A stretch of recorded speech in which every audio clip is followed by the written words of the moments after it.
શા માટે ઉજ્જૈનના મહારાજા ભગવાન મહાકાલે કાળ ભૈરવને શહેરની રક્ષા કરવા માટે નિયુક્ત કર્યા હતા? શા માટે કાળ ભૈરવને તંત્રના દેવ માનવામાં આવે છે?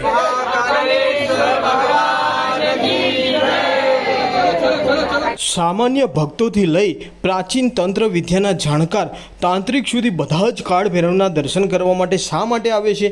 તો ઉજ્જૈન શહેરના રક્ષક એવા ભગવાન કાળ ભૈરવના મંદિરે દર્શન કરવા માટે કઈ રીતે પહોંચી શકાય, રોકાવા માટે શું વ્યવસ્થા છે તથા ઇતિહાસની સંપૂર્ણ માહિતી આગળ જાણીશું. જય કાળ ભૈરવ દાદા. ચાલવું પડે મારા.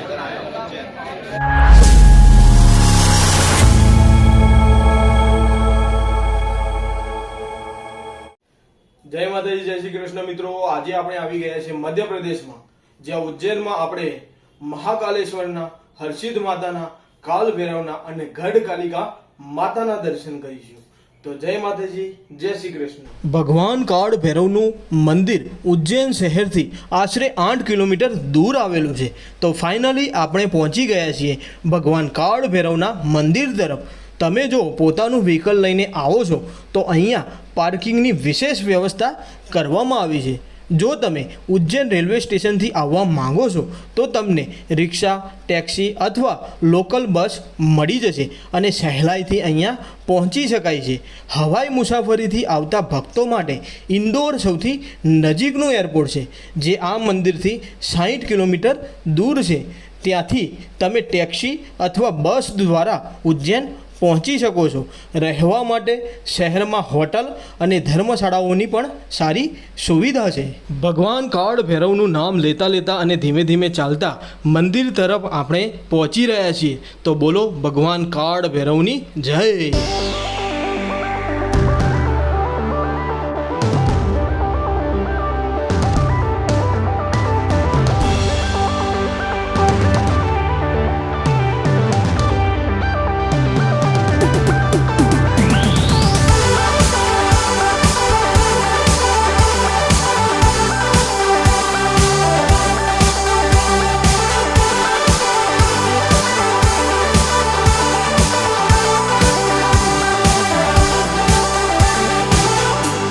હવે મનમાં એક પ્રશ્ન થાય કે કાળ ભૈરવ કોનો અવતાર છે? તો કાળ ભૈરવ એટલે ભગવાન શિવનો 5મો રુદ્ર અવતાર માનવામાં આવે છે. પ્રાચીન સમયમાં અવંતિકા નગરી, જેને હાલનું ઉજ્જૈન કહેવામાં આવે છે, એવી મહાકાલ નગરીના ક્ષેત્રપાળ અને મુખ્ય રક્ષક તરીકે કાળ ભૈરવની પૂજા થાય છે. કાળ ભૈરવનું આ મંદિર પવિત્ર ક્ષિપ્રા નદીના કિનારે આવેલું છે. દરરોજ હજારો ભક્તો ભગવાન કાળ ભૈરવના દર્શન કરીને ધન્યતા અનુભવે છે. લોકો માને છે કે ભગવાન મહાકાલ મંદિરના દર્શન કર્યા પછી ભગવાન કાળ ભૈરવના દર્શન કરવા જરૂરી છે, કારણ કે કાળ ભૈરવ મંદિરમાં અપાર શક્તિ રહેલી છે. તો આપણે મુખ્ય પ્રવેશ દ્વારથી પ્રવેશ કરીને ભગવાન કાળ ભૈરવના મંદિરના મુખ્ય પ્રાંગણમાં આવી ગયા છે. થોડી જ વારમાં આપણે દર્શન કરીશું ભગવાન કાળ ભૈરવના.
દર્શન કરો ભગવાન કાળ ભૈરવના. જય કાળ ભૈરવ દાદા.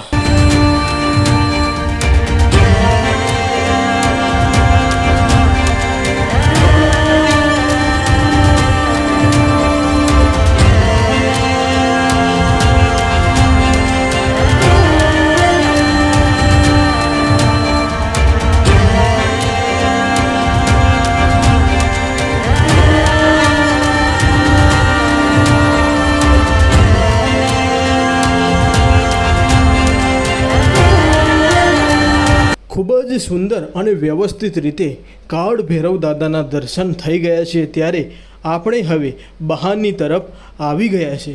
જો મિત્રો તમને આવા ધાર્મિક યાત્રાને લગતા વિડીયો જોવા હોય તો આજે જ અમારી યુટ્યુબ ચેનલને સબસ્ક્રાઈબ કરો અને ફેસબુક પેજને ફોલો કરો, જેનું નામ છે ધ્રુવલ કે વિડીયો.